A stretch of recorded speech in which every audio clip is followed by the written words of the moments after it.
Jordan. First off, I want to commend you for coming out in front of hostile, pro-Biden, pro-Katie Hobbs media. You know, this is something that Katie Hobbs would never do, is come speak to media. Yeah, where is Katie Hobbs, by the way? Where is Katie Hobbs? Has anybody been able to track her down? And has anybody tried to track her down in the media? So she won't speak to media that won't carry water for her. What does that tell you about her campaign?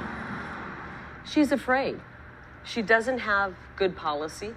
Her policy on the border, I've been down to the borders too many times to count. Her policy on the border is basically to hand it over to Joe Biden. That's what got us in trouble on the border. We had a great border policy under President Donald J. Trump. On day one, Joe Biden pulled that back and exposed us to a criminal element. We've had nearly 5 million people pour across the border. Those people will end up taking jobs from middle class and working class Americans. Joe Biden and Katie Hobbs want to destroy the working class people in America. They want to destroy the middle class. And we're not going to let it happen. They're okay with the cartels running the show at the border. It's despicable. These cartels are pumping in record amounts of drugs, and nobody asks her tough questions about that.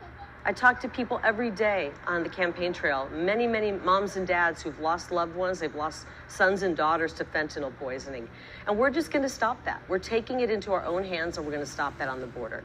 It's disappointing that the media is obviously, it almost seems sometimes like they're working for Katie Hobbs. And the way they handle me versus the way they handle her. But I'm okay with it, I'm tough, and we need a strong fighter. She's unwilling to debate. That should tell you everything about how she feels about her policies. She's afraid to step on that debate stage because when people see us side by side and they see that I have solutions to the real problems we have, including problems like our homeless crisis on the streets, we're going to restore quality of life for the hardworking tax-paying citizens of Arizona and help people who are homeless. We're going to make sure our children are getting a proper education, including getting vocational and career training right in high school so they can get out and get a decent job. We're doing things that have never been done before, and we're going to reform our government. And she doesn't have a plan. And not to mention, she's racist. She's a convicted racist, and she's practiced discriminatory hiring practices, and we will not allow someone like that in the governor's office. I want to go back to the division in our country right now. So just recently, Joe Biden threatened patriotic Americans with F-15, saying you're going to need a whole lot more to take on the government. What do you think that does to the American people? He's trying to rile people up, and he's pushing and trying to push buttons and trying to cause trouble. And we're not going to fall for that. We are going to make sure that we go out and vote. We're going to vote, and we are going to make sure that we vote out these career politicians who are corrupt.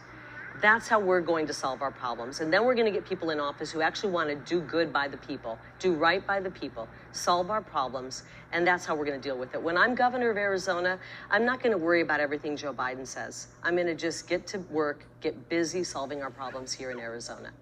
And then follow up, everyone here, they're basically pointing the finger at conservatives, calling us violent political extremists. What do you think of the recent Roe v. Wade decision where leftists stormed our Arizona Capitol with lawmakers inside, and just all across the country, the riots, the showing up at justices' homes? Great points. Great point. I mean, the summer of love, that wasn't America First folks. America First folks were sitting at home watching that violence as our streets were being destroyed, our businesses were being destroyed, our communities were burning down. The media was calling it peaceful protesting. And we were sitting at home horrified by what we were seeing. And they didn't call any of that out. Instead, they attacked the police and said the police were bad and we should defund the police. These people are onto it. These people are onto the fact that our local paper is a rag for the Democrat Party, that our local paper is hell-bent on running attack pieces on an American citizen, an Arizonan who wants to stand up and do right. And they're tired of it. That's why they don't even line the birdcage with it anymore. It's that bad. And they're onto it. And I think you guys really should wake up to what these people are interested in, to what these people want, which is a safe community, a community where their kids can thrive, a community where the economy is doing well, they can afford gas. And I think if you guys wake up to the fact that you are preaching to just yourselves and maybe a couple of political folks that are on the left, your viewership will go up, your readership will go up, and you'll actually, your hearts might grow a little bit, and you might feel like better people. So I hope that you'll wake up, because the people are getting tired of what the propagandists are feeding them. Any other questions? If you lose to Katie Hobbs, will you concede? I'm not going to lose to Katie Hobbs. You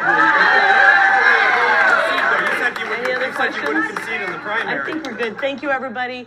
I just want everyone to know that America First, Arizona First is about bringing people together and solving the problems that we've had for a long time. And we are going to see our best days ahead. I believe that with my whole heart. How about you guys? Yeah. Awesome. Thank you very much. I appreciate it.